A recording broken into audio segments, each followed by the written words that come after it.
injured bear. Found at a playground, the baby who shared her snack became the bear's only friend.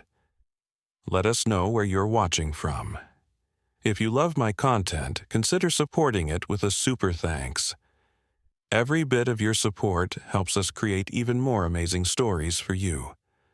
The sunlight dappled through the maple trees at Willow Creek Park, casting gentle shadows across the colorful playground. It was a warm Tuesday morning in late spring, and the park buzzed with the usual activity. Mothers chatting on benches, toddlers tumbling in sandboxes, and older children racing up and down slides. Among them was 18-month-old Lily Morgan, her chubby legs stretched out on a picnic blanket where her mother, Emma, had set up their morning snack. Lily clutched a graham cracker in her tiny fist, her face already smeared with crumbs and apple juice. She babbled happily, watching butterflies dance between the wildflowers that bordered the playground. Emma glanced up from her phone, smiling at her daughter's delight. "Is that yummy, sweetie?" she asked, reaching over to wipe Lily's chin. The morning felt perfect, ordinary in the most comforting way.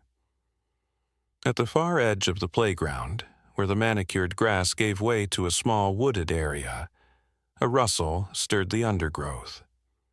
Most parents were too engaged in conversation or supervision to notice. But 7-year-old Jacob Bennett, hanging upside down from the monkey bars, spotted movement where there shouldn't be any. He squinted, trying to make sense of the dark shape emerging from between the trees. "Mom," Jacob's voice cracked with sudden fear. "Look, there's something—" His words dissolved into a scream as a massive brown form stumbled into the clearing. Parents turned, conversations halting mid-sentence. A collective gasp rippled through the playground as recognition dawned. A bear, not fully grown but still enormous, was limping toward the play area. "Bear, there's a bear," a father shouted, grabbing his son from the swing. Chaos erupted instantly. Parents scooped up children, abandoning strollers and diaper bags.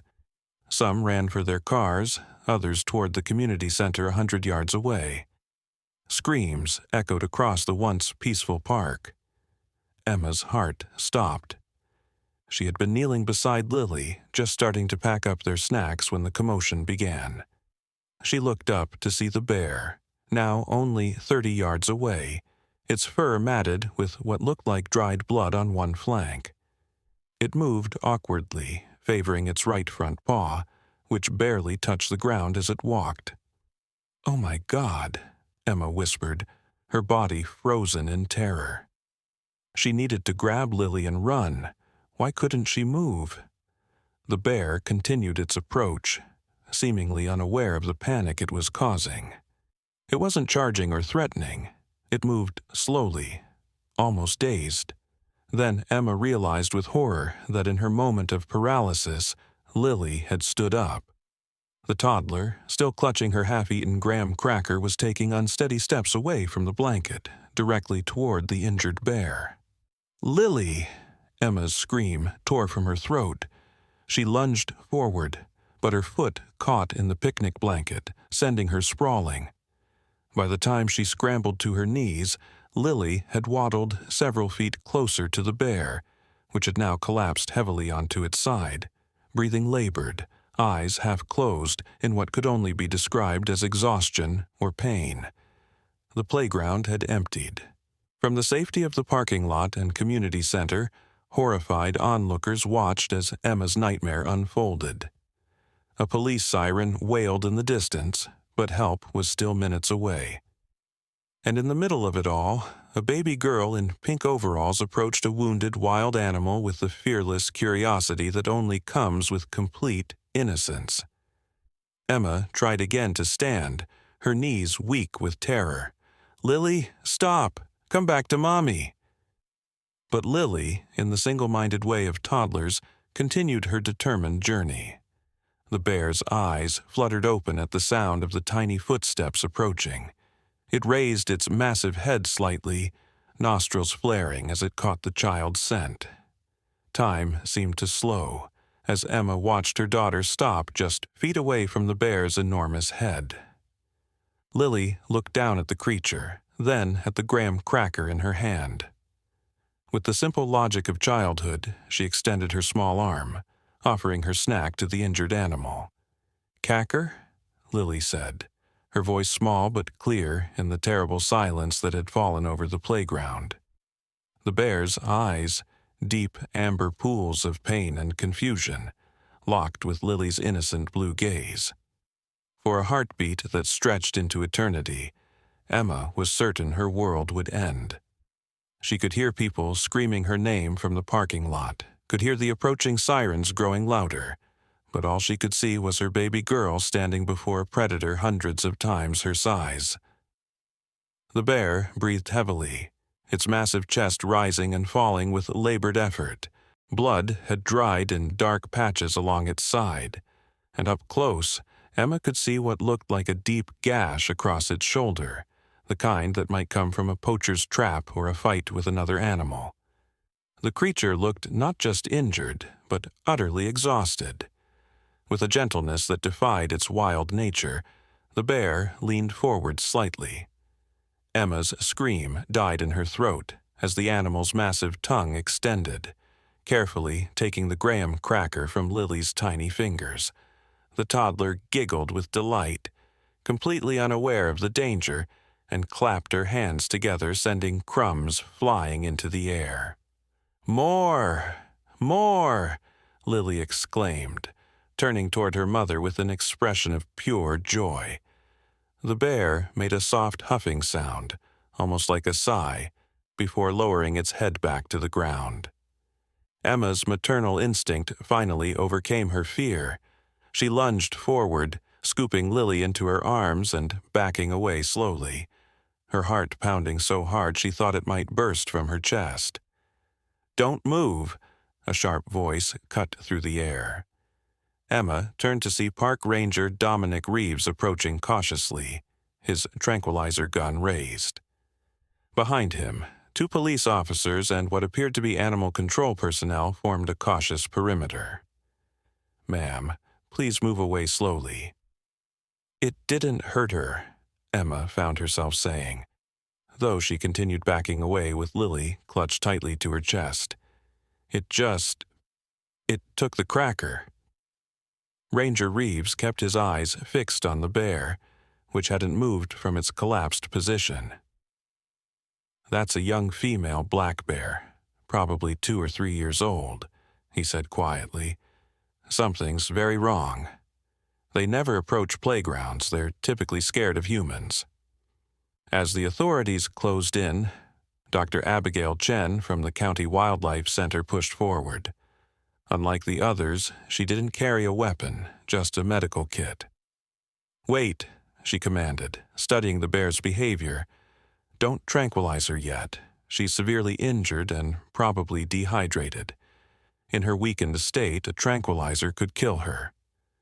The bear's eyes had closed again, its breathing shallow. Lily squirmed in Emma's arms, still trying to reach toward the animal. "Bear sad," she declared with the simple clarity of a child. "Bear OE." Dr. Chen looked from the toddler to the bear with growing interest. "She's right, you know. This bear is dying." She turned to Ranger Reeves. "We need to get her medical attention immediately, but we can't move her in this state." While the adults debated what to do, no one noticed the slender figure approaching from the other side of the park.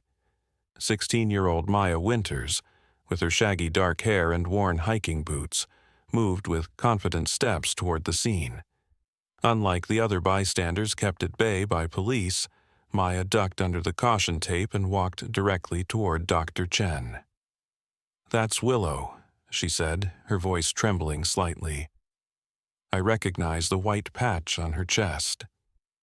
All heads turned toward the teenager. "You know this bear?" Ranger Reeves asked incredulously. Maya nodded, tears forming in her eyes. My dad works for the conservation study tracking the local black bear population. Willow was born 2 years ago. We've been monitoring her with a radio collar since she was a cub." She pointed to the bear's neck, where indeed a partially hidden tracking collar could be seen beneath the fur. "Something's happened to her.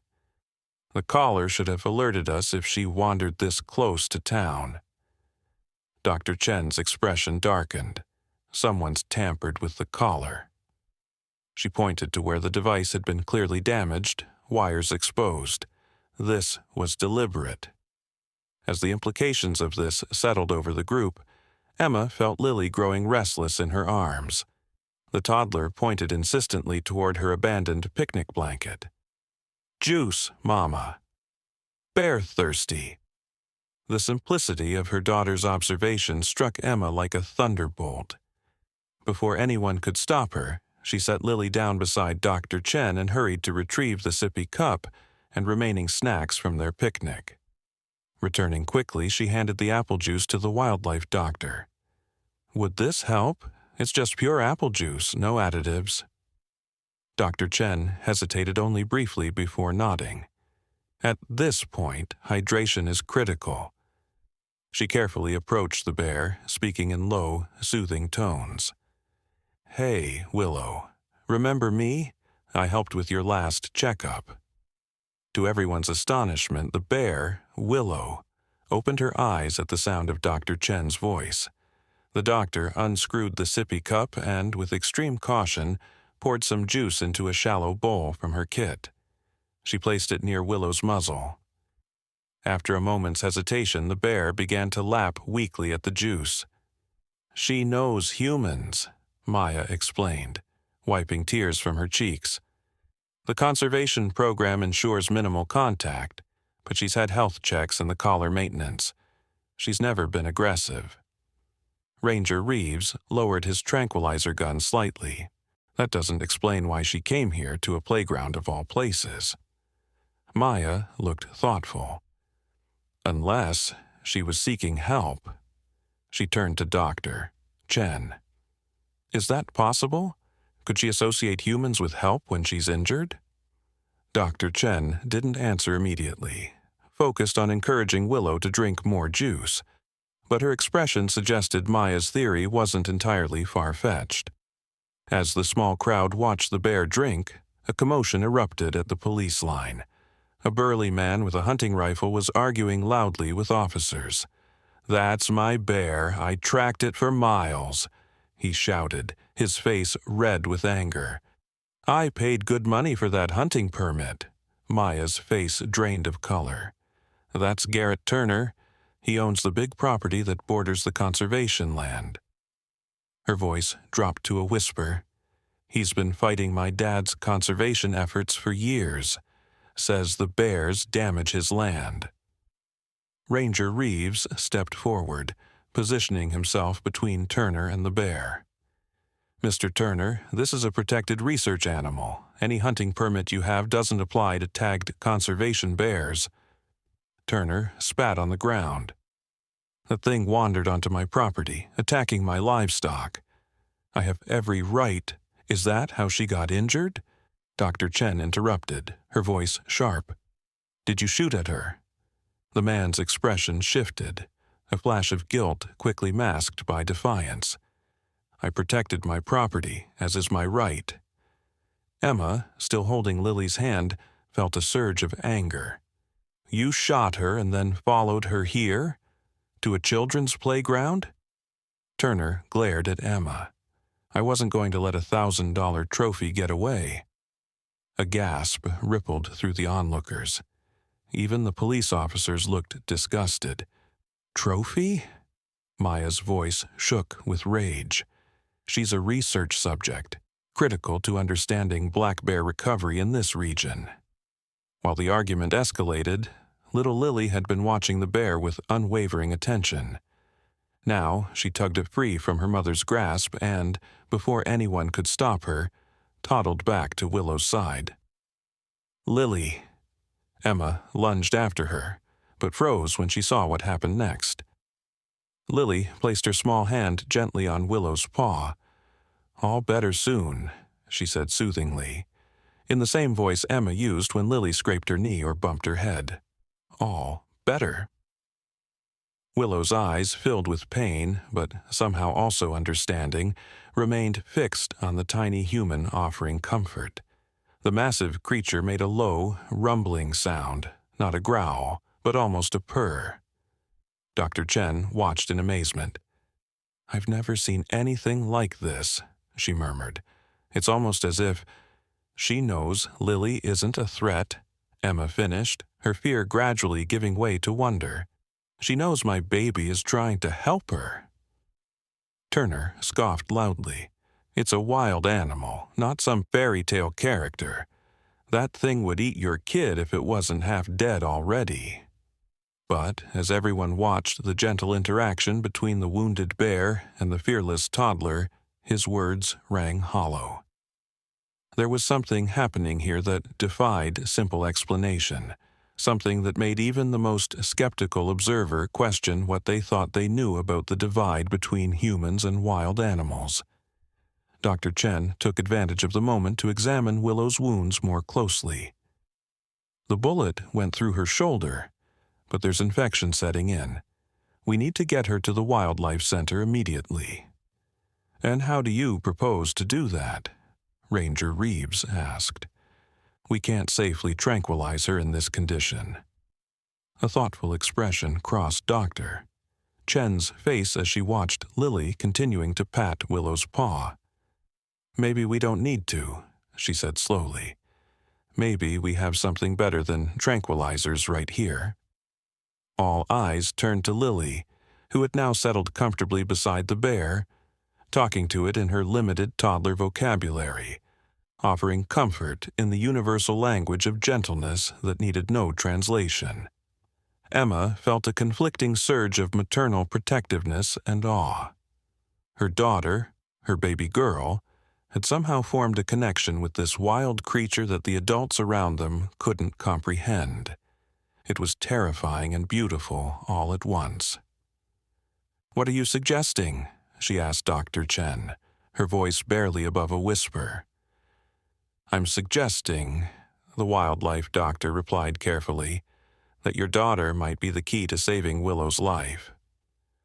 As these words hung in the air, the local news van pulled into the parking lot.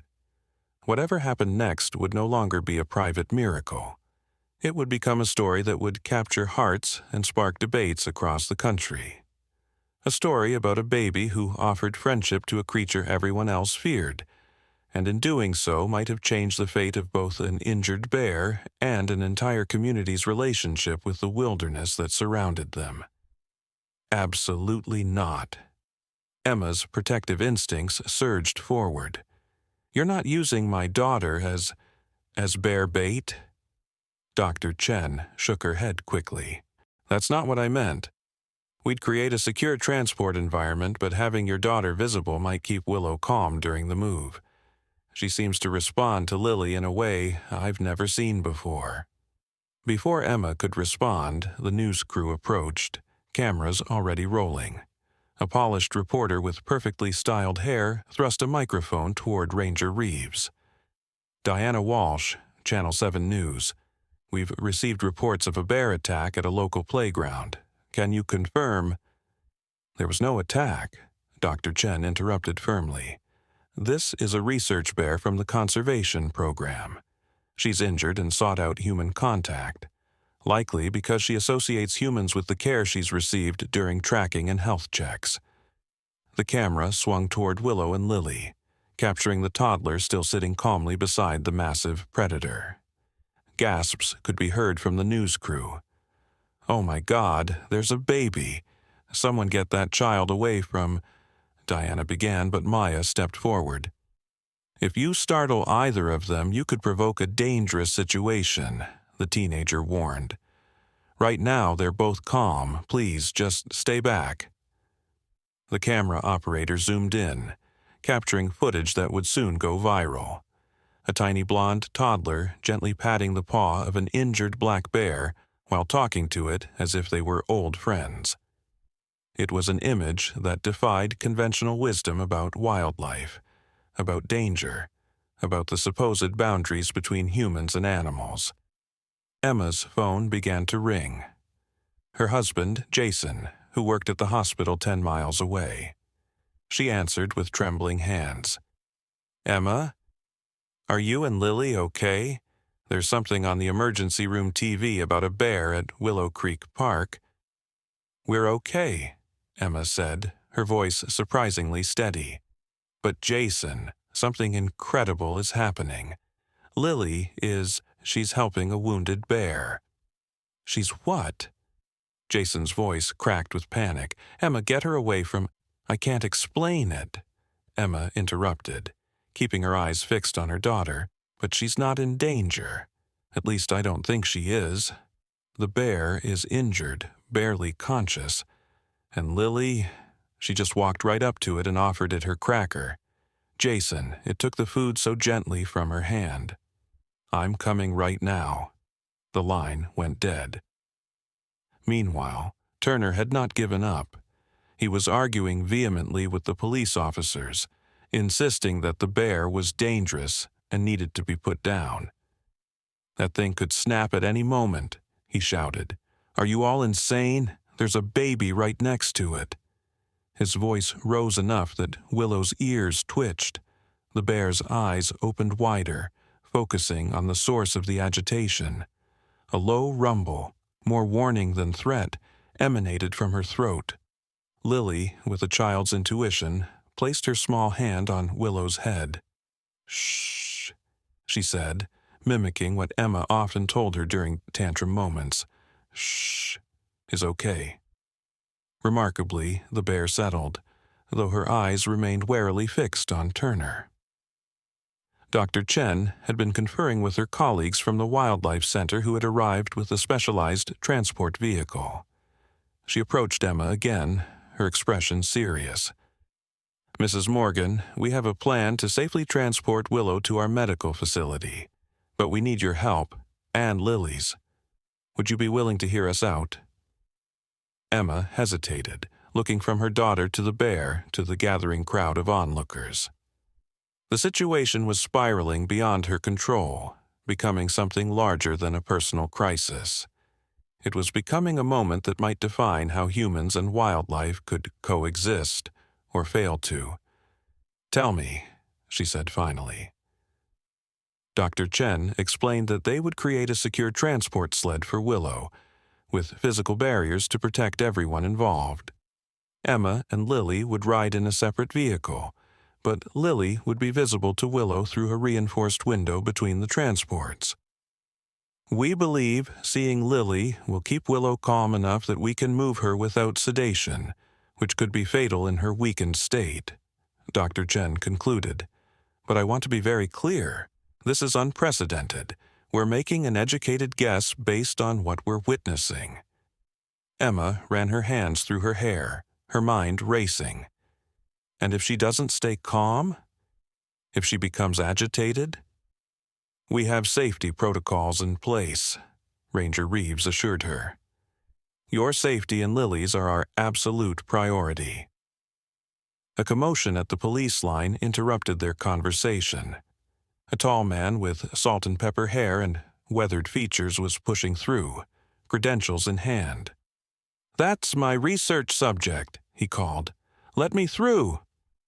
Maya's face lit up. "Dad?" Dr. Richard Winters, lead wildlife biologist for the county conservation program, strode purposefully toward the group. His eyes widened at the sight of Willow's condition, then narrowed when they fell on Turner. "Garrett," he said coldly, "I might have known you'd be involved." Turner sneered. "Your precious research animal was on my property, Winters. You're lucky I didn't finish the job." Dr. Winters ignored him, kneeling to examine Willow. "What happened, girl?" he murmured. Then he noticed Lily sitting beside the bear, and his professional composure momentarily slipped. "What in the world?" Maya quickly explained the situation while Dr. Chen outlined their transport plan. Dr. Winters listened intently, his expression growing more amazed by the second. "Remarkable," he said finally. "In 30 years of wildlife research, I've never seen anything like this." He turned to Emma. "Mrs. Morgan, your daughter appears to have formed a unique connection with this bear. It flies in the face of everything we understand about wild animal behavior, but I can't deny what I'm seeing." He crouched down to Lily's eye level, maintaining a respectful distance. "Hello there, young lady. I'm Dr. Winters. I've known Willow since she was just a tiny cub. Thank you for helping her." Lily beamed at him. "Bear has OE," she said matter-of-factly. "I make better." Dr. Winters smiled gently. "Yes, she does have an OE, and we're going to try to make her better too. Would you like to help us?" Lily nodded enthusiastically. Emma felt a surge of emotion, fear mixed with pride in her daughter's innate compassion. "If we do this," she said to Dr. Chen and Dr. Winters, "I need assurances. Complete safety precautions." "Absolutely," they both agreed. As the wildlife team began preparing for the delicate transport operation, the Channel 7 news crew was broadcasting live. Diana Walsh's professional demeanor couldn't quite mask her astonishment as she reported, "We're witnessing an extraordinary scene at Willow Creek Park today, where a toddler, yes, viewers, a toddler, appears to have befriended an injured black bear. Wildlife experts are calling it an unprecedented example of interspecies connection. The bear, apparently part of a local research program, is being prepared for medical transport with the help of this remarkable child." The broadcast was picking up viewers by the second. In homes and offices across the county, people were stopping to watch the unfolding drama. Among them was Margaret Lenore, director of the State Wildlife Commission, whose funding decisions directly impacted the conservation program Dr. Winters ran. She watched with growing interest as the story developed on her office television. "Javier," she called to her assistant, "cancel my afternoon meetings. I need to get to Willow Creek immediately." Back at the park, the transport preparations were nearly complete. A special reinforced stretcher had been positioned near Willow, who watched the activity with wary eyes, but remained remarkably calm as long as Lily stayed nearby. Emma had agreed, against her better judgment and Jason's vocal protests upon his arrival, to allow Lily to remain visible during the transport, though safely contained in a separate vehicle. Jason paced nervously, running his hands through his dark hair. "This is insane, Emma. Completely insane. She's a baby." "I know," Emma replied softly. "But look at them, Jason. Really look." Reluctantly, Jason paused his pacing to observe his daughter. Lily was now singing a simple nursery rhyme to the bear, her small hand still resting lightly on Willow's massive paw. The contrast was striking. A 60-pound toddler fearlessly comforting a creature that could kill her with a single swipe. Yet there was no hint of aggression in Willow's posture, only a strange, almost grateful acceptance of the child's presence. "It's like she knows," Emma whispered. "Like Lily somehow understands that Willow needs help, not fear." Before Jason could respond, a sleek black SUV pulled into the park, and Margaret Lenore emerged, her authoritative presence drawing immediate attention. She surveyed the scene quickly, then approached Dr. Winters. "Richard," she said by way of greeting, "you've created quite a situation here." Dr. Winters straightened. "Margaret, this isn't a planned research activity as you can imagine. Willow was shot on private property and somehow made her way here." Margaret's eyes traveled to Turner, who was still being detained by police officers. "Yes, I gathered that much from the broadcast. What I'm more interested in is that—" She gestured toward Lily and Willow. "We can't explain it," Dr. Winters admitted. "It defies conventional wildlife behavior patterns. but it's real and it's happening right in front of us. Margaret observed for a long moment. Do you realize what this could mean for the program, for conservation funding statewide? If the public sees this connection between a child and a wild animal, she trailed off, her mind clearly calculating political and funding implications. Dr. Winters frowned. With all due respect, Margaret, my primary concern right now is saving Willow and ensuring everyone's safety. The PR implications are secondary. Of course, Margaret replied smoothly. But surely you see the potential here. This could change public perception of the bear population, counter the negative messaging from the hunting lobby. As they spoke, Dr. Chen signaled that the transport was ready. The critical moment had arrived. A team of 6 wildlife specialists positioned themselves around the stretcher, prepared to carefully move Willow onto it. Mrs. Morgan, Dr. Chen called softly, it's time. We need Lily to help keep Willow calm during the transfer. Emma took a deep breath and knelt beside her daughter. Lily, sweetheart, the doctors need to move your bear friend to make her better. Can you tell her it's okay, that she doesn't need to be scared?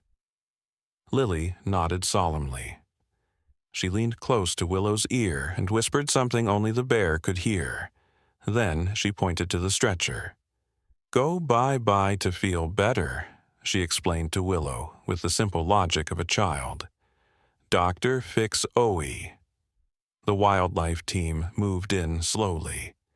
This was the most dangerous moment. Moving a wounded wild animal was always risky, and despite Willow's unusual behavior so far, there was no guarantee she wouldn't react defensively when handled. Dr. Chen began counting down softly. On 3, we lift together. 1, 2, 3. With coordinated precision, the team slid the stretcher under Willow and carefully lifted her. The bear growled softly, her eyes widening with fear or pain. Shh, Lily said immediately, moving closer under Emma's watchful guidance. Is okay. Miraculously, Willow settled, allowing herself to be secured to the stretcher. The team moved with practiced efficiency, attaching monitoring equipment and an IV drip to begin addressing her dehydration. Blood pressure dropping, one of the veterinary technicians reported. We need to move now. They began carrying the stretcher toward the specially equipped transport vehicle. Lily, sensing the urgency, tried to follow, but Emma held her back. Remember, sweetie, we're going in our own car, right next to Willow. Suddenly, Turner broke free from the distracted police officers. He lunged forward, shouting, That's my trophy. You can't take it. In his rage, he grabbed for Willow's stretcher, jostling it violently. The injured bear roared in pain and fear, her massive jaws snapping reflexively. Everything happened at once. The wildlife team struggling to maintain control of the stretcher, police officers rushing to restrain Turner, and in the chaos, Lily broke free from Emma's grasp, running toward the frightened bear. Lily, no! Emma screamed, lunging after her daughter. Time seemed to slow as everyone watched in horror. The toddler reached Willow's side just as the bear's thrashing grew more violent. Dr. Chen tried to place herself between the child and the animal, but she wasn't quick enough. Lily placed both hands on Willow's head. No scared, she said firmly, with all the authority her tiny voice could muster. No scared. And then, defying all logic, all wildlife behavioral science, all natural instinct, Willow went still. Her massive head turned toward Lily, their eyes meeting in some profound, wordless communication that transcended species and age. The bear's breathing slowed, and she allowed the medical team to continue their work without resistance. The entire park had fallen silent, witnesses to something that couldn't be explained, yet couldn't be denied. Dr. Winters found his voice first. Get them both to the center now." The transport resumed with new urgency. Emma and Jason, both shaking with residual fear and amazement, rushed to their car with Lily. Following Dr. Chen's instructions, they would drive directly behind the wildlife transport, with Lily secured in her car seat, but positioned where Willow could see her through the specially designed rear window of the transport vehicle. As the unusual procession prepared to depart, Diana Walsh delivered her closing remarks to the camera. "A remarkable scene of courage and compassion has unfolded here today, demonstrating that perhaps the divisions between humans and wildlife are not as unbridgeable as we've always believed. This little girl, through some inexplicable connection, has become the only friend this injured bear seems to trust. We'll continue following this extraordinary story as it develops." Meanwhile, Margaret Lenore was already on her phone, speaking rapidly. "I need the media relations team assembled immediately. This is a once-in-a-lifetime opportunity for the conservation program. Yes, I'm talking about the bear and the little girl. It's going viral already." As Emma settled Lily into her car seat, her daughter looked up with wide, innocent eyes. "Bear coming home with us?" Emma exchanged a glance with Jason, who shook his head in disbelief at the events of the morning. "No, sweetie," Emma replied gently. "Willow needs to go to the animal hospital, but we're going to make sure she's okay." "I help," Lily insisted, her small face serious. "Yes," Emma agreed, her voice thick with emotion. "You've helped her so much already." The convoy pulled away from Willow Creek Park, leaving behind stunned onlookers, news crews scrambling to follow, and a story that would soon captivate the world. No one could have imagined that a routine trip to the playground would evolve into a profound moment of connection between species, a connection facilitated by a child too young to understand fear, whose simple act of sharing a snack had somehow bridged a divide thought to be insurmountable. As they drove toward the wildlife center, Emma couldn't help wondering what would happen next. Willow's life hung in the balance, and somehow, improbably, her daughter had become entangled in the bear's fate. Nothing would be the same after today, not for Lily, not for the community, and certainly not for the wounded bear who had stumbled out of the forest and into their lives. The Wildlife Center came into view on the horizon, a sprawling facility nestled at the edge of the forest, dedicated to research, rehabilitation, and education. What awaited them there would test the boundaries of what anyone thought possible about the relationship between humans and wild animals. And at the center of it all was an unlikely friendship between a baby and a bear, formed over a simple shared graham cracker on what had begun as an ordinary spring morning. The Northridge Wildlife Research and Rehabilitation Center was typically closed to the public, but today was anything but typical. As the convoy pulled through the tall gates, they were met by a team of veterinarians and wildlife specialists already prepped for emergency surgery. News vans lined the entrance road, held back by security, but filming eagerly as the transport carrying Willow rolled to a stop. Dr. Elena Martinez, the center's head veterinary surgeon, approached as the team began carefully unloading the stretcher. Her experienced eyes quickly assessed Willow's condition. GSW to the right shoulder, significant blood loss, signs of infection, she noted clinically. Vital signs? BP low but stable, respiration shallow, temperature elevated, reported the technician who had monitored Willow during transport. Dr. Martinez nodded grimly. Prepper 3, we need to start antibiotics immediately and extract that bullet. She turned to Dr. Chen.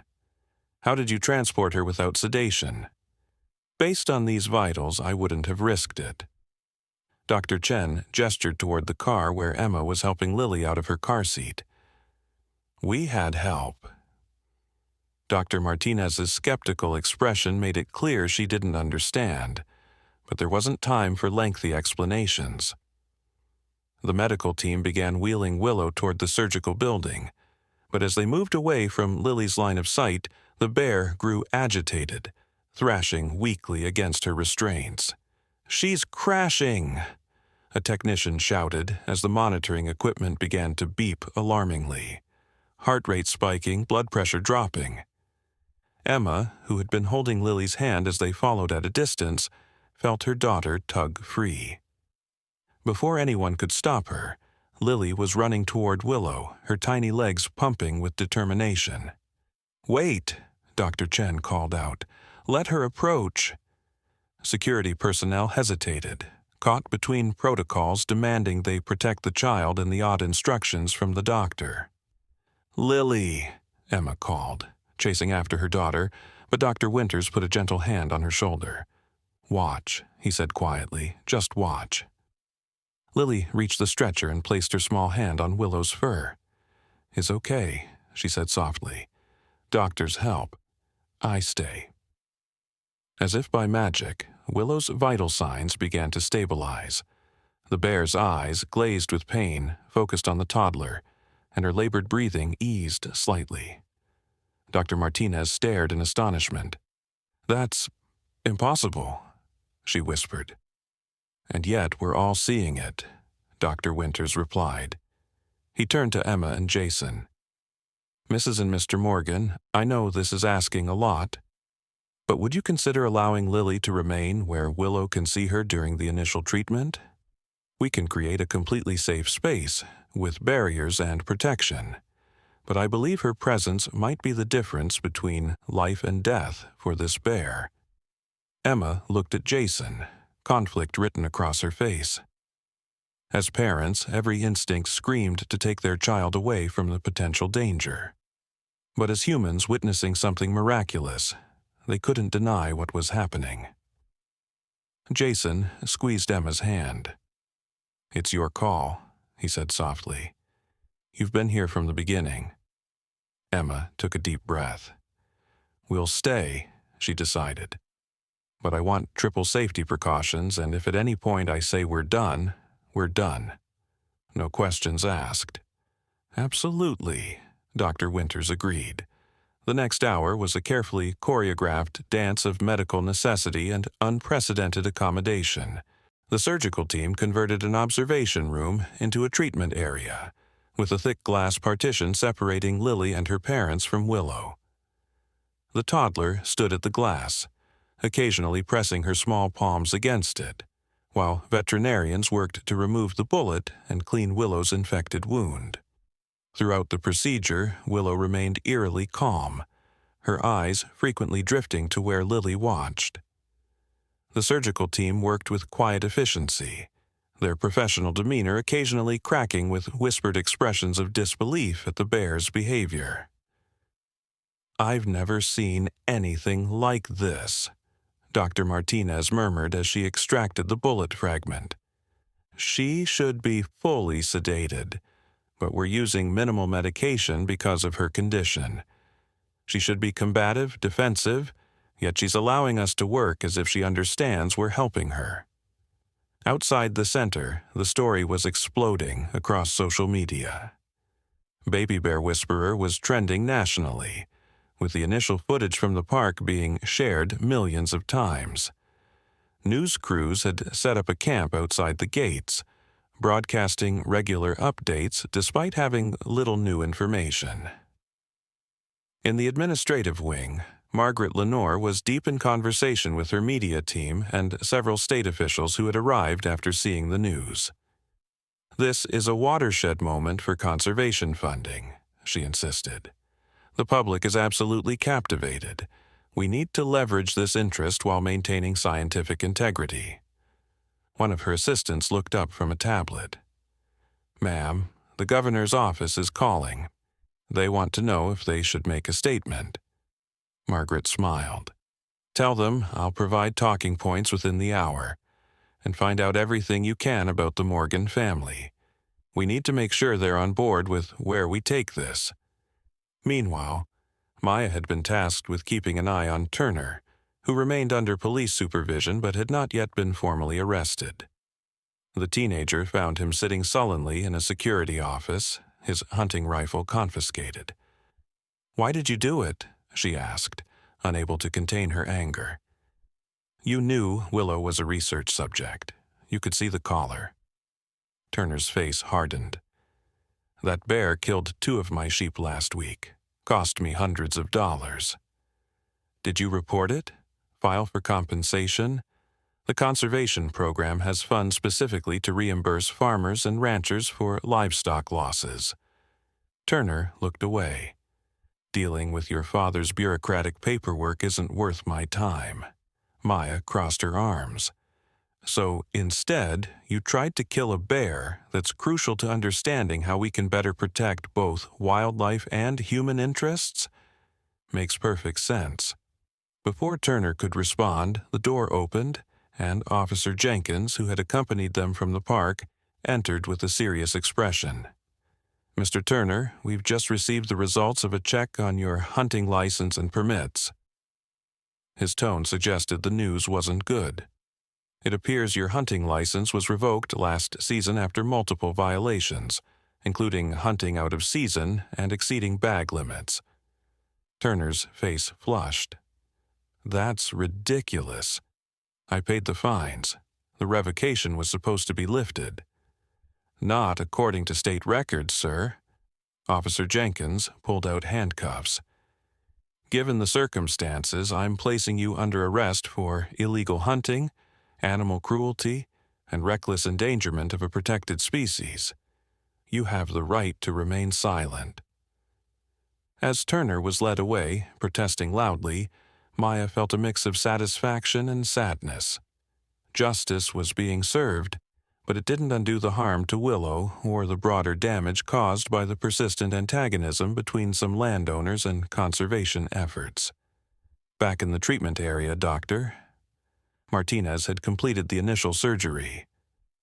"The bullet's removed, and we've cleaned the wound as thoroughly as possible," she reported to Dr. Winters and the Morgans. "We've started her on strong antibiotics, but the next 24 to 48 hours are critical. If infection has reached her bloodstream—" She didn't need to finish the sentence. Everyone understood the gravity of Willow's condition. "What happens now?" Emma asked, keeping a protective arm around Lily, who had finally grown tired and was leaning against her mother's leg. "We monitor her closely, Doctor." Jen explained. "Normally, we'd keep her sedated to prevent her from further injuring herself or becoming aggressive due to pain and disorientation. But given her unusual behavior—" Dr. Winters rubbed his chin thoughtfully. "I'd like to try something." He crouched down to Lily's eye level. "Lily, you've been such a brave helper today. Would you like to help us make a special video for Willow? Something we can play for her when she's resting so she doesn't feel alone."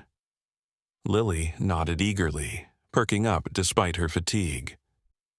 With the parents' permission, they recorded a simple video of Lily talking soothingly to her bear, telling Willow to rest and feel better. The childish simplicity of her message, "Sleep good, wake up happy, no more OE," brought unexpected tears to the eyes of several staff members. As evening approached, Emma and Jason knew they needed to take Lily home. She was exhausted, having skipped her nap and experienced more excitement and stress than any toddler should in a single day. Dr. Chen promised to set up the video to play near Willow's recovery enclosure and to call immediately if anything changed overnight. "Tomorrow," Lily insisted as Emma carried her toward the exit. "See Bear tomorrow."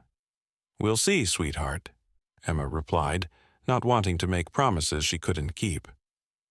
The reality was that Willow might not survive the night, despite everyone's best efforts. As they drove home through the gathering dusk, passing news vans and curious onlookers who had gathered outside the center, Jason broke the contemplative silence. "Our daughter is all over the internet," he said, his tone a mix of wonder and concern. By morning, she'll be on national news." Emma nodded, glancing in the rearview mirror at Lily, who had finally succumbed to sleep in her car seat. "Are we doing the right thing, letting her get involved in this?" Jason reached over to squeeze her hand. "I don't think we had much choice. Whatever connection she formed with that bear, it's beyond anything I can explain, and if it helps save Willow's life. But what about the attention, the media?" Margaret Lenore was talking about interviews, educational programs, fundraising campaigns, using Lily as the face of wildlife conservation. She's not even 2 years old. "We can protect her from that," Jason assured her. "We can set boundaries. But Emma, what happened today? It was remarkable. Maybe there's a reason it was our Lily who offered that bear a cracker. Maybe there's something important happening here that's bigger than our family." Emma sighed, too overwhelmed to fully process everything. "Let's just get through tonight. Tomorrow we can worry about saving bears and changing the world." The Morgan house was exactly as they had left it that morning. Breakfast dishes still in the sink, toys scattered across the living room floor, but everything else had changed. As Jason carried the sleeping Lily to her bedroom, Emma's phone buzzed with a text from her mother. "Just saw you on the national news. What on earth is happening? Call me immediately." Emma set the phone aside without responding. Explanations could wait until morning. Right now, she needed a moment to breathe, to process the day's events, to prepare for whatever tomorrow might bring. After tucking Lily in, Emma and Jason sat at their kitchen table, too wired to sleep despite their exhaustion. "I keep thinking about what Dr. Winters said," Emma murmured, cradling a cup of tea. "About how this challenges everything they thought they knew about wild animal behavior. About how Lily somehow broke through barriers that should have been instinctual." Jason nodded. "I've been thinking about that too. You know, my grandmother used to tell stories about her childhood in Romania, about villagers who had special connections with wolves and bears. I always thought they were just folk tales, but now—" Their conversation was interrupted by Emma's phone ringing. It was Dr. Chen. "Mrs. Morgan, I hope I'm not calling too late." Emma's heart raced. "Is it Willow? Has something happened?" "Yes, but not what you might think." Dr. Chen's voice held a note of amazement. "We've been monitoring her vital signs, and they've been steadily improving. But the remarkable thing is her behavior. We've been playing Lily's video on a loop near her enclosure, and Willow has positioned herself as close to the screen as possible. She's watching it, Mrs. Morgan. Actually watching it, with a level of focus that defies all standard wildlife behavioral patterns." "What does that mean?" Emma asked. "Honestly, we don't know. We're in uncharted territory. But I wanted to let you know that Willow seems to be responding positively. Her chances look better than they did a few hours ago." After they hung up, Emma relayed the conversation to Jason, who looked as bewildered as she felt. "So, our daughter has a bear watching her bedtime story videos," he said with a half laugh. "Totally normal Tuesday." Emma smiled despite herself. Nothing about this is normal, but at least Willow is hanging in there. They finally went to bed, though sleep came fitfully for both of them. Emma dreamed of bears and babies and forests where the boundaries between wild and tame dissolved into something new and undefined. Morning arrived with a chorus of birds outside their window and the sound of Lily chattering happily in her crib. Emma rose, feeling as though the events of yesterday might have been some elaborate dream, until she checked her phone and found dozens of missed calls, hundreds of notifications, and an email from Dr. Winters with an update on Willow's condition. The bear had made it through the night. Her fever had broken around 3 a.m., and while she was still weak, the veterinary team was cautiously optimistic. The email ended with a request. Would it be possible for Lily to visit again today? We're observing some fascinating responses to her video that we'd like to study further. With your permission, of course. As Emma was reading this, Jason appeared in the doorway with Lily in his arms. "Bear?" the toddler asked immediately, her blue eyes wide and hopeful. "See bear today?" Emma and Jason exchanged a look. Something extraordinary had begun yesterday at the playground, and it was clear that the story was far from over. Whatever came next would require careful navigation of media attention, scientific interest, and most importantly, their duty as parents to protect their child while nurturing her unusual compassion. "Yes, sweetheart," Emma said finally. "We're going to see your bear friend today." What none of them could know was that today would bring revelations even more astonishing than yesterday's events. Discoveries that would not only determine Willow's fate, but potentially reshape understanding of the complex relationship between humans and the wild creatures with whom they shared the world.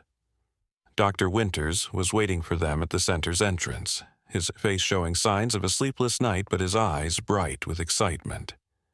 "Thank you for coming," he said, leading them through a side door to avoid the growing media presence at the main gate. "There have been some developments overnight that we're eager to show you." As they walked through the facility, Emma noticed an unusual buzz of activity. Staff members hurried between buildings, many stopping to stare at Lily with undisguised curiosity. In one of the administrative offices, they glimpsed Margaret Lenore in animated conversation with several officials in formal attire. "The governor arrived an hour ago," Dr. Winters explained, following Emma's gaze, "and 2 representatives from the National Wildlife Federation. Word has spread quickly." They reached a building marked Research Observation, and Dr. Winters ushered them into a room with one wall made entirely of one-way glass. On the other side was a spacious recovery enclosure designed to mimic a natural forest environment, with soft earth, logs, and a shallow pool of water. Willow lay on a bed of straw, an IV still attached to her foreleg, but her eyes were open and alert. "Her vital signs have stabilized remarkably well," Dr. Martinez reported, joining them with a tablet displaying Willow's medical charts. "The antibiotics are working, and she's even taken some food this morning." "That's wonderful news," Emma said sincerely, lifting Lily so she could see through the glass. "Look, Lily, Willow is feeling better." Lily pressed her hands against the glass. "Bear, hi, Bear." What happened next left everyone in the room speechless.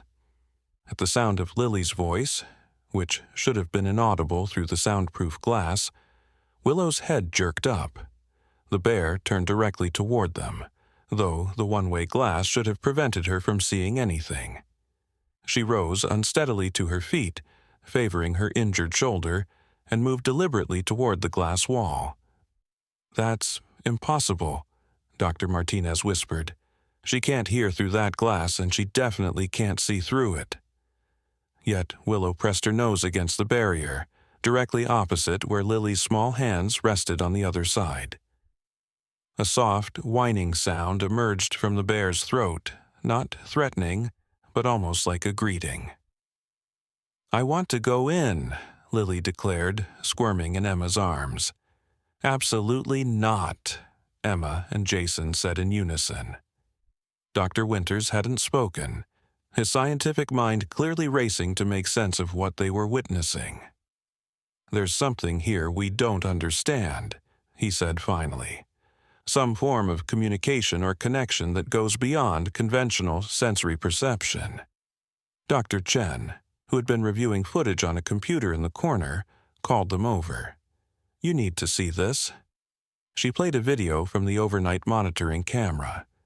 It showed Willow, obviously in pain but alert, watching the screen where Lily's recorded message played.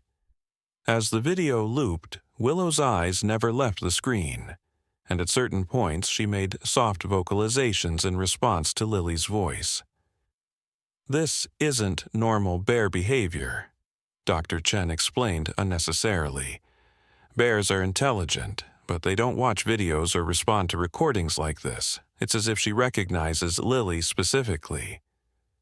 Could it be the voice? Jason suggested. Maybe she associates Lily's higher-pitched voice with something familiar from her environment. Dr. Winters shook his head. We tested that theory at 2 a.m. We played recordings of other children at similar pitches. No response. It's something specific to Lily. Emma felt a chill run down her spine. Not fear, exactly, but a profound sense that they were glimpsing something beyond ordinary understanding. She looked at her daughter, who was still completely focused on Willow, making little waving motions with her hands. "What are you proposing?" she asked cautiously. Dr. Winters hesitated. "With your permission, we'd like to conduct some controlled interaction tests. Completely safe, with multiple barriers in place. We want to understand what's happening here." Before Emma or Jason could respond, the door opened and Margaret Lenore entered, followed by a distinguished man in a suit whom Emma recognized from television as Governor Richards. "Ah, the Morgan family," Margaret said warmly. "We've been hoping to speak with you." She introduced the governor, who shook their hands with practiced political charm. "What your daughter did is remarkable," he said, bending slightly to smile at Lily, who was unimpressed by his presence and remained focused on Willow. "She's become something of a state hero overnight. We're already seeing an unprecedented surge of interest in wildlife conservation programs." Margaret nodded enthusiastically. "Donations to the Conservation Fund have increased 800% since yesterday. People are captivated by this story of innocence and connection." Emma felt her protective instincts flaring. "Our daughter isn't a marketing tool," she said firmly. "She's a toddler who happened to be kind to an injured animal." The governor raised his hands placatingly. Of course. We completely respect that. We simply wanted to express our gratitude and discuss how this situation might be nurtured for the benefit of all concerned, including Willow, naturally." There was something in his tone that made Emma uncomfortable. She glanced at Jason, who seemed equally wary. Before the conversation could continue, an urgent beeping came from the monitoring equipment in the observation room. Dr. Martinez rushed to check the readouts. "Willow's heart rate and blood pressure are spiking," she reported with concern. "Stress indicators are off the charts." Through the glass, they could see that Willow had become agitated, pacing awkwardly despite her injury, making distressed sounds. The bear kept returning to the glass wall, pressing against it as if trying to break through. "What's happening?" Emma asked, instinctively holding Lily tighter. Dr. Winters frowned, looking from the bear to the monitoring equipment. "Something's upsetting her. Did we change anything in the enclosure? Any new personnel?" The staff shook their heads. Nothing had changed except... Dr. Chen's eyes widened. "The new people in the room," she said quietly. "The additional voices and presence." All eyes turned to Margaret and the governor, who looked offended at the implication. "You can't possibly suggest that the bear is reacting to us specifically," Margaret said dismissively. "That's absurd." But Willow's distress was undeniable, and it had begun precisely when they entered.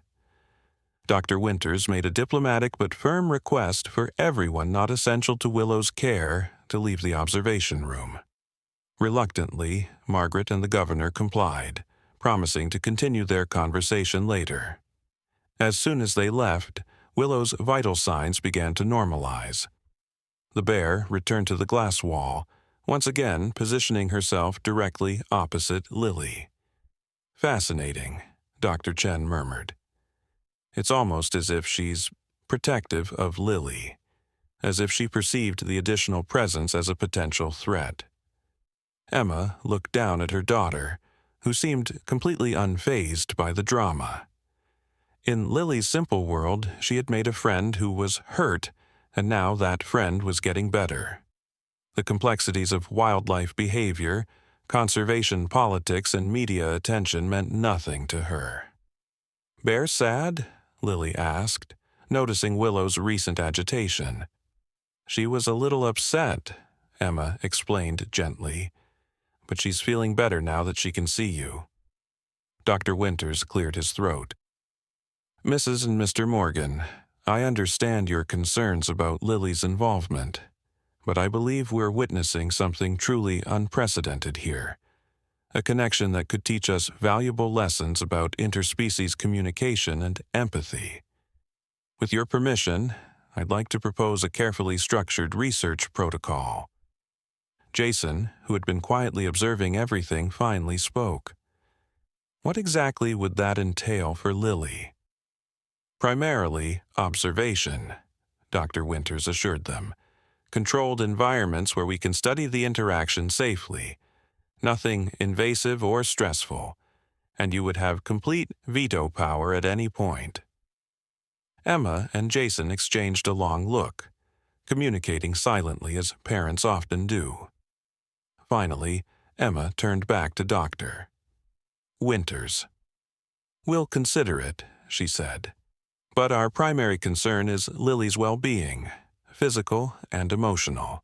And," she added, looking pointedly at the door through which Margaret and the governor had exited, "we won't allow her to become a political symbol or media sensation."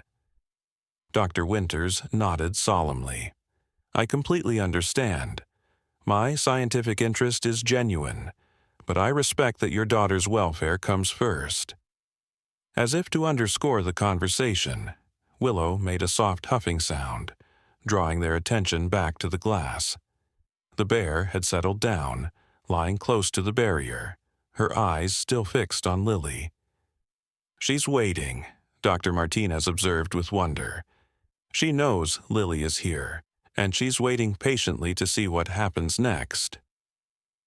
In that moment, looking at her daughter's innocent face pressed against the glass and the injured bear watching with inexplicable understanding, Emma felt a strange certainty that whatever path they chose, their lives had already been transformed in ways they couldn't yet fully comprehend. The simple act of sharing a snack with a wounded creature had opened a door to something profound, something that might eventually help heal not just one bear, but perhaps some of the deep divisions between the human and natural worlds. "Bear better soon," Lily declared with childish confidence. And somehow, watching Willow's calm, attentive presence on the other side of the glass, it was hard not to believe her. The next few days established a routine that was anything but ordinary. Each morning, Emma would bring Lily to the Wildlife Center for what Dr. Winters had formally named the Interspecies Connection Study. They would spend 2 hours in carefully controlled sessions, during which researchers observed and documented every interaction between Lily and Willow. The results were consistently astonishing. Under Lily's influence, Willow's recovery progressed at what Dr. Martinez called medically improbable speed. The infection cleared rapidly, the wound began healing cleanly, and the bear's appetite and energy returned in steady increments. Even more remarkable was the nature of their communication. Despite the safety barriers always kept between them, Lily and Willow appeared to share a connection that transcended normal understanding. The bear responded to Lily's moods and simple verbal commands with an awareness that stunned even the most skeptical researchers. "It defies conventional ethology," Dr. Winters remarked during one observation session, watching as Willow carefully mimicked Lily's movements through the glass barrier. "It's as if they've developed their own language." By the end of the first week, the story had gone international. News crews from as far away as Japan and Australia had joined the media encampment outside the center. The hashtag number sign Baby Bear Whisperer had accumulated over 10 million posts across social media platforms. Ellen DeGeneres had called 3 times, hoping to feature Lily and her parents on her show. Emma and Jason had refused all interview requests, focusing instead on maintaining some semblance of normalcy for Lily and considering the complex implications of her newfound fame. They had reluctantly agreed to a single statement released through the Wildlife Center, emphasizing their desire for privacy and their hope that the attention would benefit wildlife conservation efforts rather than their family. On the 8th day after Willow had stumbled into the playground, Dr. Winters requested a private meeting with the Morgans. "Willow has recovered to the point where we need to discuss next steps," he explained, showing them the latest medical reports. Physically, she's nearly ready for release back into the wild. Emma felt a conflicting surge of emotions: joy that the bear had recovered, sadness at the thought of ending the extraordinary connection they'd all witnessed. What does that mean for whatever is happening between her and Lily? Dr. Winters clasped his hands on the desk. "That's precisely what we need to discuss. In normal circumstances, we would return Willow to her natural habitat as soon as medically advisable. Prolonged human contact is generally detrimental to wild animals. But this case is unprecedented." Jason leaned forward. "You're considering not releasing her?" "I'm considering all options, Doctor," Winters replied carefully, "including some that would have seemed outlandish before all this happened." He slid a folder across the desk. "I've drafted several potential protocols for a continued study. Each has different implications for both Willow and Lily." As Emma began reviewing the document, they were interrupted by Dr. Chen bursting into the office, her typically composed demeanor visibly shaken. "Richard, you need to see this," she said urgently, placing her tablet on the desk. "We've been analyzing Willow's DNA as part of the standard health workup, cross-referencing with our database." She tapped the screen to display a complex genetic analysis. "These markers here, they're not typical for our regional black bear population." Dr. Winters adjusted his glasses, studying the data with growing interest. "What am I looking at exactly?" "Genetic anomalies," Dr. Chen explained. "At first, we thought it might be errors in the testing, but we've confirmed it across 3 separate analyses. Willow has genetic markers that don't match any documented bear population in North America. Could she be a hybrid, a cross with another bear species?" Dr. Winters suggested. Dr. Chen shook her head. "That was our first thought, but no. These specific gene sequences are, well, they're not found in any other bear species either. They're unique." The implications hung in the air, unspoken but profound. Emma's mind raced to connect this revelation with the inexplicable bond between the bear and her daughter. "Are you suggesting Willow isn't normal?" Jason asked, verbalizing what everyone was thinking. "I'm suggesting she's unique," Dr. Chen clarified, "genetically distinct in ways we don't yet understand." Emma remembered something Maya had mentioned during their first conversation. "The tracking program. You've been following Willow since she was a cub, right? What about her mother? Did she show any unusual behaviors?" Dr. Winters and Dr. Chen exchanged a meaningful look. "That's another anomaly, Doctor," Winters admitted. "Willow was found alone as a very young cub, perhaps only a few weeks old. No mother was ever located, despite extensive searching. She should have died without maternal care, but she survived somehow until our research team found her. We assumed her mother had been killed by poachers or died from natural causes. Or maybe her mother wasn't a typical bear either," Emma suggested softly. The implication hung heavy in the room. Dr. Chen's tablet chimed with an incoming message, breaking the tense silence. "It's from the lab," she said, scanning the new information. "They've completed the analysis of Willow's neurological scans." She looked up, her expression a mixture of disbelief and excitement. Her brain structure shows significant divergence from typical Ursine patterns, particularly in areas associated with social cognition and communication. The closest parallel they could find was— She trailed off, seemingly reluctant to complete the thought. Was what? Jason prompted. Dolphins and higher primates, Dr. Chen finished.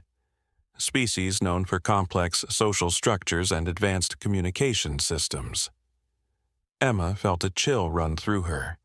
The scientific revelations were beginning to paint a picture that seemed drawn from fantasy rather than zoology. A bear that wasn't quite like other bears, with unique genetic makeup and brain structure that might explain her unprecedented connection with a human child. Does Margaret know about this? Dr. Winters asked sharply. Dr. Chen shook her head. Only the core research team has seen these results so far. Good. Let's keep it that way for now. Dr. Winters turned back to Emma and Jason. I need to be completely transparent with you. These findings take us beyond conservation into uncharted scientific territory. If this information becomes public, the pressure to study Willow, and by extension her connection with Lily, will become intense. Emma tightened her grip on the folder in her hands. You're saying our daughter could become the subject of scientific curiosity, not just from conservationists, but from geneticists, neurologists. Potentially, yes, Dr. Winters acknowledged, which is why I wanted to discuss next steps privately, before any decisions are made public. Jason put his arm around Emma's shoulders. What are you proposing? Before Dr. Winters could answer, his phone rang. He glanced at the screen and frowned. Excuse me, I need to take this. He stepped out of the office, leaving the Morgans with Dr. Chen. How is Willow today? Emma asked, trying to process the barrage of new information. Dr. Chen's expression softened. Actually, she's been asking for Lily all morning. Asking? In her way, Dr. Chen clarified. Pacing near the observation window, making those soft vocalizations she only makes when Lily is present or about to arrive. It's as if she knows your normal visiting schedule and was expecting you earlier. Emma checked her watch, realizing they were indeed behind their usual timeline. Lily was with her grandmother today, who had driven up from Florida after seeing the news, insisting on meeting her suddenly famous granddaughter. They had planned to bring her to the center after lunch. We're coming later today, Emma explained. Lily's spending the morning with her grandmother. Dr. Chen nodded. I'll let the observation team know. They've been— She was interrupted by Dr. Winters returning, his expression grave. We have a situation, he announced. That was security. Margaret Lenore has arrived with representatives from the National Science Foundation and what appears to be a federal research team. They're demanding access to our data and to Willow. On what grounds? Dr. Chen asked, alarmed. Apparently, someone leaked preliminary information about Willow's genetic anomalies, Dr. Winters replied, his frustration evident. Margaret is positioning this as a discovery of national scientific importance that transcends our local research parameters.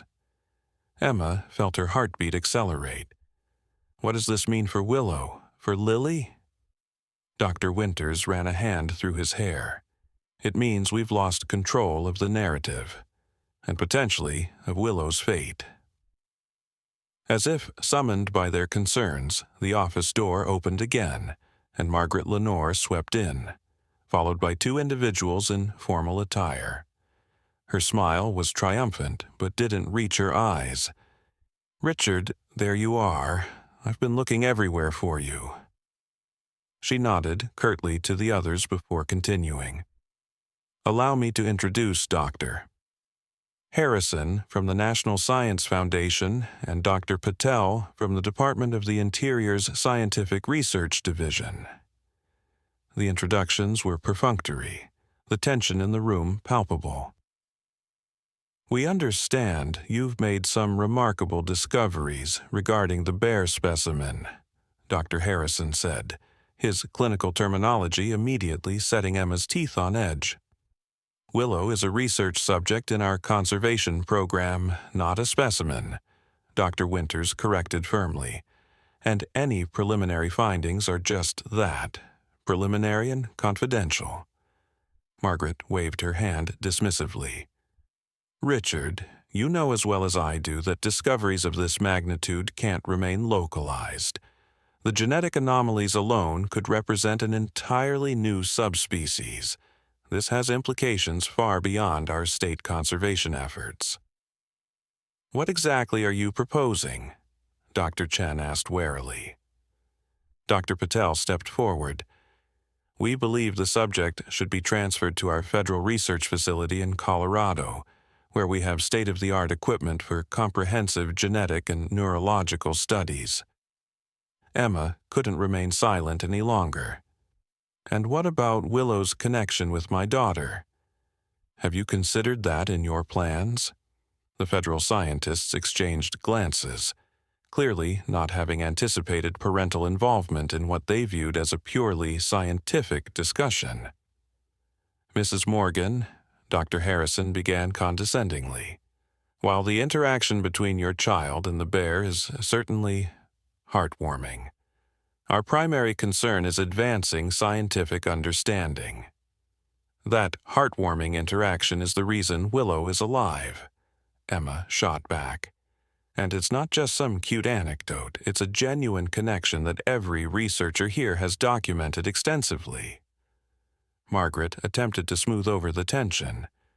"Of course, we value the unique bond Lily has formed. In fact, we would be very interested in exploring that connection further as part of the broader research initiative." Emma's blood ran cold at the implication. "You want to study my daughter alongside Willow?" "With all appropriate safeguards and parental consent, of course," Dr. Patel added quickly. "The potential for understanding interspecies communication could be groundbreaking." Jason, who had been quietly observing, finally spoke. "Our daughter is an 18-month-old child, not a research subject. She formed a connection with an injured animal through pure innocence and compassion. Turning that into a laboratory experiment would be—" He struggled to find words strong enough to express his opposition. Before the argument could escalate further, a commotion erupted in the hallway outside. Raised voices were followed by the door bursting open once again. A security officer appeared, looking flustered. "I'm sorry to interrupt, Dr. Winters, but we have a situation with the bear. She's become extremely agitated in the last few minutes. Nothing we do is calming her down." Dr. Chen was already moving toward the door. "Is she harming herself? Trying to break out?" "No, ma'am. She's not aggressive, just distressed. Pacing, making sounds we haven't heard before. The monitoring equipment is showing elevated stress markers across the board."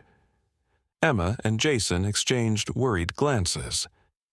Without discussion, they followed Dr. Chen and Dr. Winters toward the observation area, with Margaret and the federal scientists close behind. The scene that greeted them was alarming.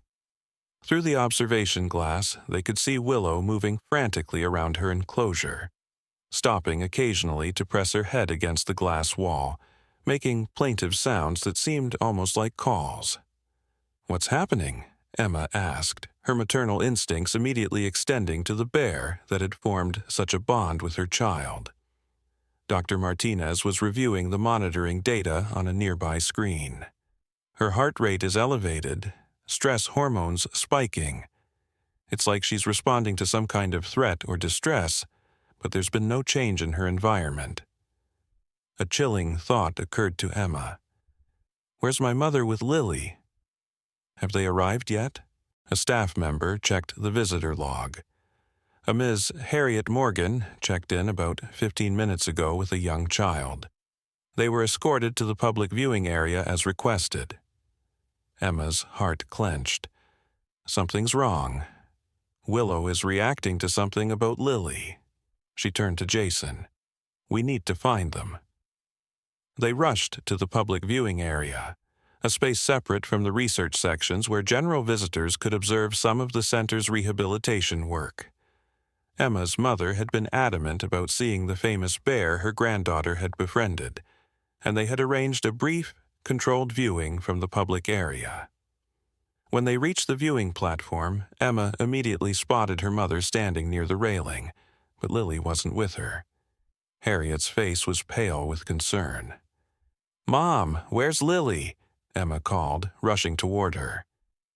Harriet turned, her expression panicked. "She was just here. I looked away for just a second to take a photo, and when I turned back, she was gone." Jason was already scanning the area, looking for any sign of their daughter. "How long ago?" "Just a few minutes," Harriet replied, her voice trembling. "I've been searching everywhere. I was about to call security." Emma's mind raced with terrifying possibilities. The center was large, with numerous areas that could be dangerous for a wandering toddler. "We need to alert security immediately. She couldn't have gone far." As security began organizing a search, Dr. Chen's phone rang. She answered it, listened briefly, then turned to Emma with an expression of disbelief. "You need to come back to Willow's enclosure, now." Something in her tone made Emma's heart skip a beat. They rushed back to the observation area, where a crowd of staff had gathered, all staring through the glass with expressions ranging from shock to amazement. When Emma pushed through to see what had captured their attention, she gasped. There, inside Willow's enclosure, sitting calmly beside the enormous bear, was Lily. "Oh my God," Jason whispered. "How did she get in there?" Dr. Winters was reviewing security footage on a nearby monitor. "She must have slipped away from your mother and somehow made her way through the service corridor. There's a maintenance access point that wasn't properly secured." His voice was steady, but Emma could hear the underlying tension. One wrong move, one sudden noise, and the situation could turn deadly in seconds. Inside the enclosure, Lily seemed completely at ease, chatting to Willow in her limited vocabulary while the bear lay peacefully beside her, occasionally nudging the toddler gently with her nose.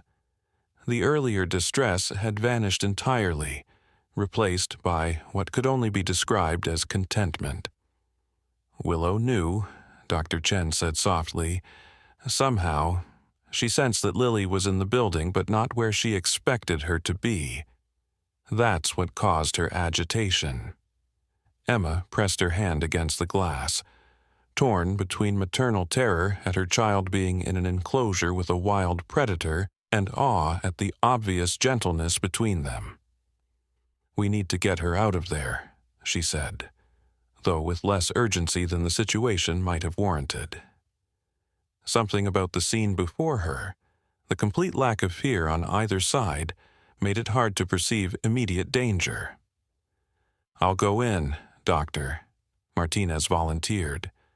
"I've been caring for Willow daily. She knows me." "No," Dr. Winters countermanded. "Any disruption could alter the dynamic. Let's observe for a moment before deciding how to proceed safely." The federal scientists were watching with undisguised fascination, all pretense of clinical detachment abandoned in the face of such an extraordinary scene. "This is unprecedented," Dr. Harrison murmured. "The level of trust, the apparent communication." Margaret Lenore had stepped back, her expression calculating as she observed not just the bear and child, but the reactions of everyone in the room. Emma could almost see her mind working, assessing how to leverage this new development. Inside the enclosure, Lily had begun singing a simple nursery rhyme, "Twinkle, twinkle, little star," while Willow listened with what appeared to be rapt attention. When Lily reached the end and clapped her hands with childish delight, the bear made a soft huffing sound that seemed almost like appreciation. "We need to document this," Dr. Chen whispered, activating additional cameras. As they watched, Lily pointed to Willow's healing shoulder wound, now mostly closed but still visible through the fur. "Owie better?" she asked clearly. What happened next left even the most hardened scientists in the room speechless.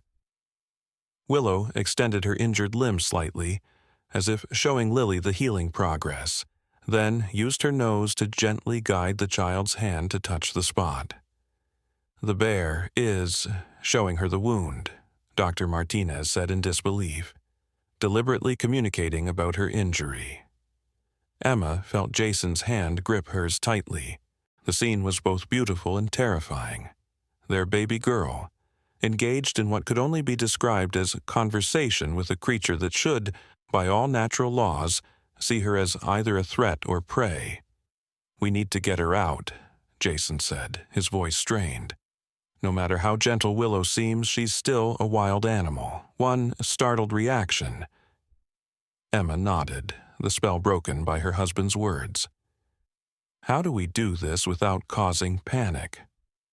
Before anyone could formulate a plan, a loud voice broke the hushed atmosphere of the observation room. "Is that a child in there with the bear?" Turner's distinctive voice boomed from the doorway. He had entered with his lawyer, apparently for some official business related to his arrest. His shout caused several things to happen at once. Willow's head jerked up, ears alert to the sudden noise. Several staff members moved to intercept Turner, creating more commotion. And inside the enclosure, Lily, startled by the loud voice, began to cry. What followed would later be described in scientific journals, news reports, and eventually history books documenting the evolution of human-animal relations. As Lily's cries echoed through the speakers, Willow rose to her full height, an imposing figure despite her recent injury. But instead of reacting with aggression or fear as expected, the bear positioned herself between the crying child and the observation window. In a gesture that defied all natural instinct, Willow gently guided Lily toward the back of the enclosure, away from the perceived threat, her massive body serving as a protective barrier. "She's protecting her," Dr. Winters breathed, deliberately shielding her from what she perceives as danger. Emma couldn't bear it any longer. "I'm going in there," she declared, moving toward the security door. "My baby needs me."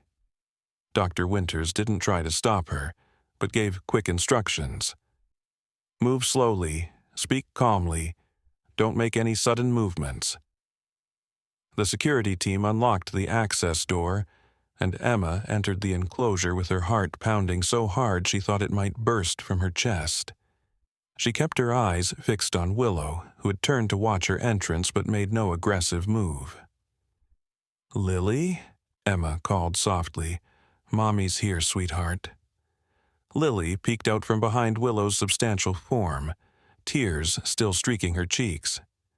"Mommy!" she cried, but didn't run forward as Emma had expected. Instead, the toddler turned to Willow, placing a small hand on the bear's fur.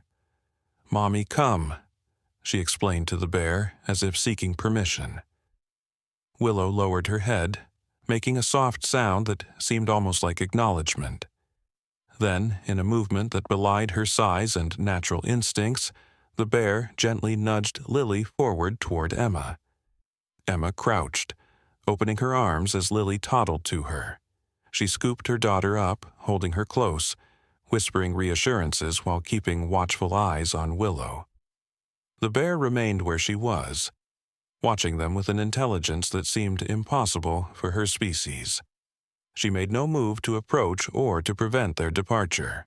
"Thank you," Emma whispered to Willow, the words coming unbidden but feeling entirely right. "Thank you for protecting her." Willow lowered her massive head slightly in what almost appeared to be a nod. With Lily safely in her arms, Emma backed slowly toward the exit. The door opened behind her and she passed through into the waiting arms of Jason and the medical team. As the door closed, Emma saw Willow still watching, her eyes reflecting something that transcended the supposed boundaries between human and animal understanding. The next hour passed in a blur of medical checks, tearful reunions, security reviews, and explanations. Lily was physically unharmed, though the experience had clearly affected her. She kept asking for "my bear," seemingly unaware of the danger she had been in or the miraculous nature of Willow's response. When the immediate crisis had passed and Lily was safely playing in a secure area, under her grandmother's watchful eye, with added security personnel nearby, Emma and Jason found themselves back in Dr. Winter's office with the core research team and the federal representatives. The atmosphere had shifted dramatically. The clinical detachment of the federal scientists had given way to genuine wonder. "What we witnessed today changes everything," Dr. Harrison admitted. "The protective behavior, the apparent communication. It goes beyond anything documented in ursine studies." Dr. Winters nodded. Which brings us back to the question of next steps for Willow. Margaret Lenore, who had been unusually quiet since the Enclosure incident, spoke up. "The federal facility still offers the best resources for comprehensive study." "Study of what, exactly?" Emma asked sharply. "A bear who behaved with more humanity than some people would have? Who protected a child rather than harming her? Who seems to understand emotions and communication in ways we can't explain?" Dr. Patel cleared his throat. "Mrs. Morgan, that's precisely why further research is so important. Willow represents a potential breakthrough in our understanding of animal cognition." "And my daughter?" Emma pressed. "What role do you see for her in this breakthrough?" An uncomfortable silence fell over the room. Finally, Dr. Harrison spoke with careful diplomacy. "The connection between your daughter and Willow is undeniably significant to any research. Ideally, we would hope to include controlled interaction studies as part of—" "No," Jason interrupted firmly. "Our daughter isn't a research subject. She's a child who showed kindness to an injured creature. We won't allow that pure moment to be turned into laboratory studies and government reports." Emma squeezed his hand in solidarity, then turned to Dr. Winters. "What options do we realistically have here for both Willow and Lily?" Dr. Winters looked thoughtful.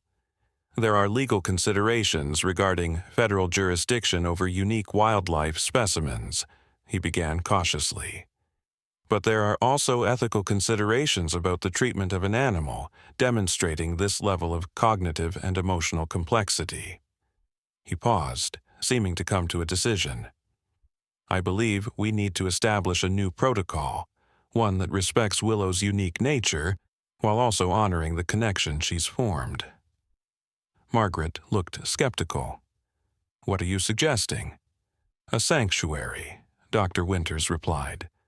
"Not a research facility, not a return to the wild, but a protected environment where Willow can live safely while still having appropriate contact with humans who respect her intelligence and autonomy." "And where would this sanctuary be located?" Dr. Harrison asked with thinly veiled skepticism. "Here," Dr. Winters said simply. "We expand our facility to create a specialized environment specifically designed for Willow and potentially any other animals found to share her unique characteristics." Emma felt a surge of hope at the suggestion. "Would Lily be able to visit?"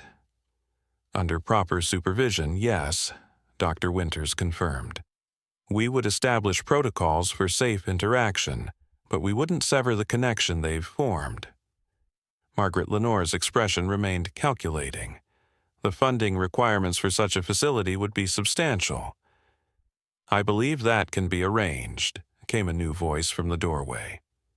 Everyone turned to see Governor Richards, who had apparently returned and been listening to the conversation. Behind him stood Maya and her mother, both looking determined. The state is prepared to allocate emergency conservation funds to establish this sanctuary, the governor continued, stepping into the room. And the Winters family has something to add, I believe. Maya stepped forward, her voice steady despite her youth. My mother is donating 50 acres of our family land adjacent to the center for the sanctuary's expansion. It's pristine habitat, perfect for what Dr. Winters is proposing. Mrs. Winters nodded in confirmation. After what we witnessed today, it's clear that Willow, and perhaps other animals like her, deserve our protection and respect, not exploitation. Emma noticed Margaret's expression shift as she assessed the political winds. With the governor publicly supporting the sanctuary idea and a prominent local family making a substantial land donation, opposition would be politically costly. Dr. Harrison and Dr. Patel exchanged glances, clearly reconsidering their position. Perhaps a collaborative approach would be beneficial, Dr. Patel suggested carefully. Federal resources supporting a local initiative with shared research access. The conversation continued, delving into logistics, funding mechanisms, and research protocols. Emma listened with growing relief as it became clear that the momentum had shifted away from removing Willow to a distant facility and toward creating a solution that would keep her near Lily while still respecting her as more than just a study subject. When the meeting finally concluded, preliminary agreements had been reached. The federal team would remain involved, providing expertise and resources, but operational control would stay with Dr. Winters' team. Construction of the specialized sanctuary would begin immediately, funded by a combination of state grants, federal research allocations, and, surprisingly, a significant anonymous donation that everyone suspected came from the governor's personal foundation. As they prepared to leave, Emma pulled Dr. Winters aside. "Do you really think this will work? That they won't eventually find a way to take Willow for more intensive study?" Dr. Winters smiled wearily.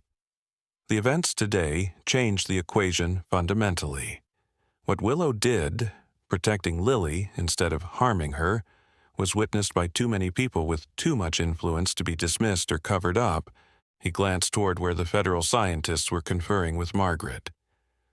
Plus, I suspect our anonymous donor has attached some very specific conditions to those funds. Emma nodded, feeling some of the tension finally leaving her shoulders. And what about Lily? How do we explain all this to her as she grows up? How do we handle her connection to something so extraordinary? With honesty, Doctor, Winters replied simply. Children have an innate understanding of the natural world that we adults often lose. Lily approached Willow without preconceptions about what bears are supposed to be like. Perhaps we could all learn from that.